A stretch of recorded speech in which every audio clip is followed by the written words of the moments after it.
Welcome back sa BJames TV. Today's vlog mga kabilog ay tuturuan ko kayo kung paano gumawa ng fighting stick or arcade stick para sa mga arcade machine niyo. Kaya tapusin niyo itong videos na to at subaybayan niyo. At yun nga pala, bago tayo mag-proceed, kung hindi ka pa nakapag-subscribe sa channel ko, pwede pa subscribe naman, BJames TV, at hit mo yung notification bell para pag nag-upload ako ng ganitong videos or tech tips videos ay lagi kayong manonotify. Alright?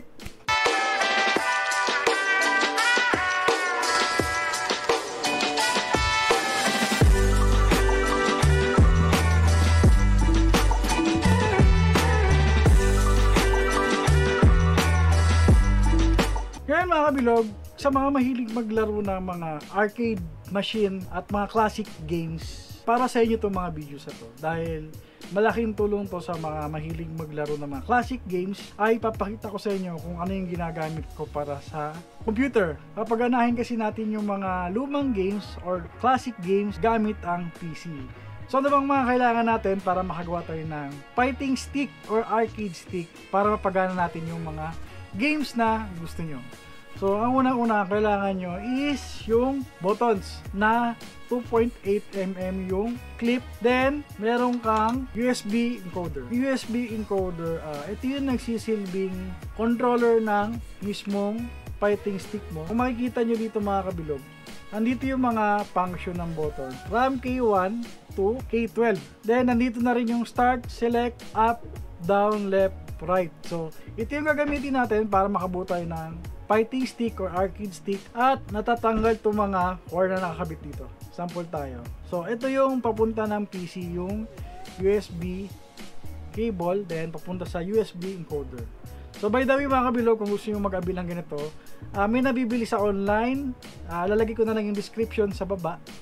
Kung gusto nyo mag-abil ng ganito, nabibili siya set na may controller or pwede ring ganito lang.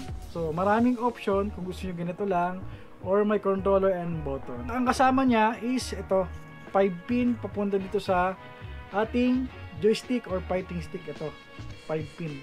And then itong black and red, ito yung mga para sa button. Na 2.8mm na clip yan. Diretso dun sa buttons mo. So pag nagpindot ka, magbibigay siya ng signal dito, and then yung signal na binato nyo dito mapupunta naman sa computer.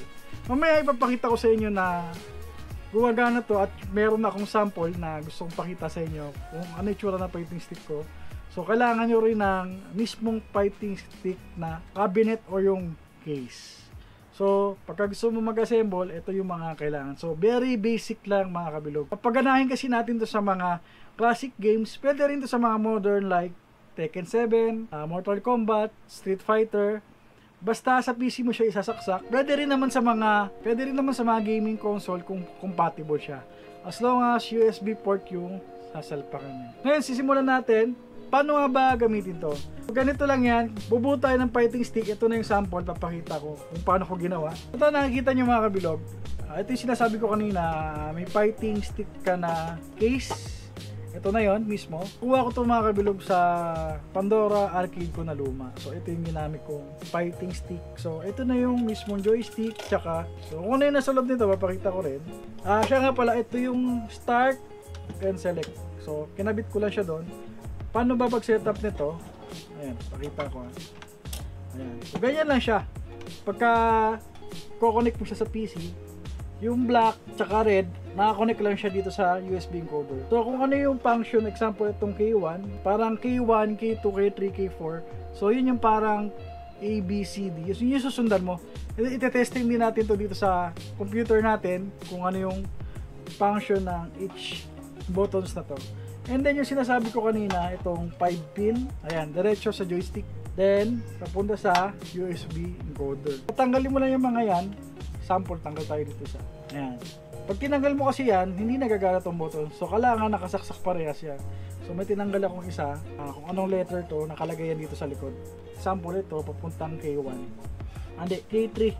O K3 ito, K3. So K1, K2, K3, K4. Ganun yung setup niya. So ganun ko ginagawa to para mapagana ko sa computer ko. So ngayon naman, ipapakita ko sa inyo kung paano siya pinapagana. Actually mga kabilog, madali lang to, plug and play na lang pagka sinalpak mo para itong Xbox 360 controller na Microsoft. Ngayon, sasaksak ko siya sa computer natin. Papakita ko sa inyo na nag-read siya sa computer. So, iti-testing kasi natin kung mag-work ba talaga. Ngayon, ito yung computer ko. A few moments later. At ayun, nasaksak ko na. Mayroon siyang red indicator light. Ayan. So, na working tong USB encoder natin para matesting dito. Check natin dito sa computer natin. Lapit natin konti. So, ang search lang naman dito is joystick.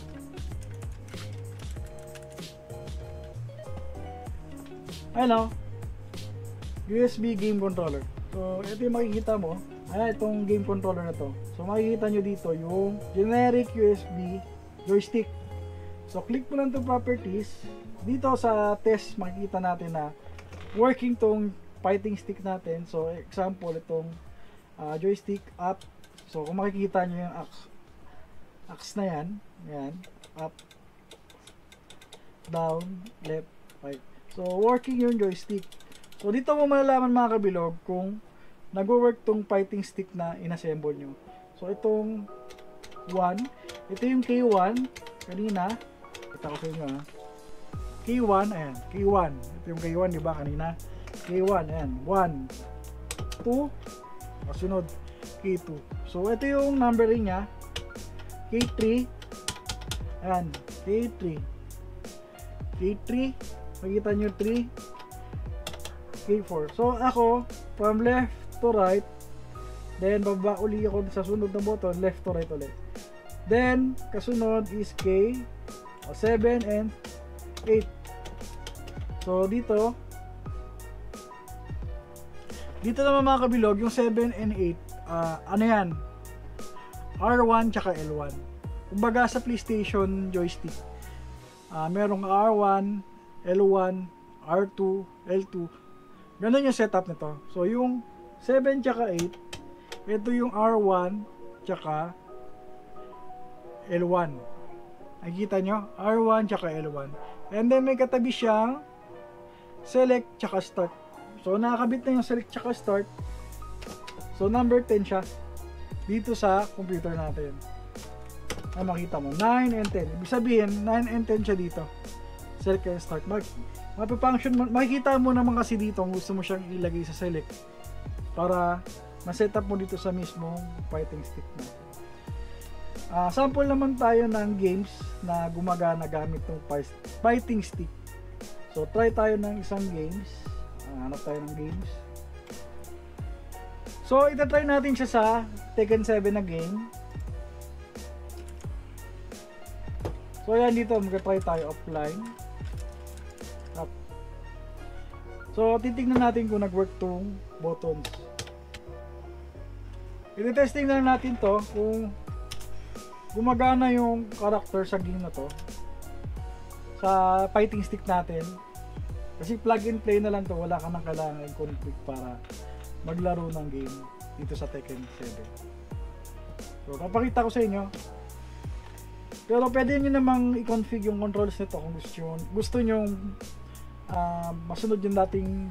So, ayan, makikita nyo yung back, forward. So, wala kang kailangan galawing settings. Automatic yan pagka mga PC game. Ma-detect nya. Pero depende sa game kung ma-detect itong controller mo. So tulad dito, hindi siya akma sa fighting ng Tekken. So kung gusto mong baguhin yung buttons niya, controls niya, punta ka lang sa control setup.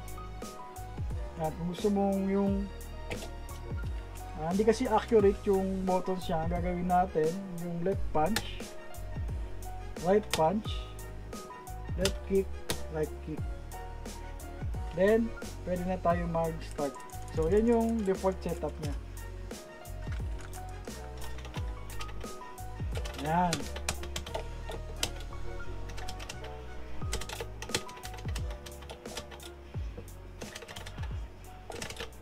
So, yun. Ganun lang kadali mga kabilog kung i-config mo lang yung controller sa default setup nung Tekken na 4 buttons lang. Left, left punch, left kick, right kick. So, punta ka lang sa settings kung gusto mong maakma yung mismong setup ng game. So, gano'n lang siya i-setup mga kabilog. At makakapaglaro ka na ng classic style na buttons na hindi gamit yung controller. So, gusto mo mapil yung ganito. So, yun nga, ang kailangan mo lang naman is USB encoder, tsaka ganitong klaseng fighting stick case. Dapat meron ka na rin kasamang button. So, ayan, makakapaglaro na tayo ng gusto kong game.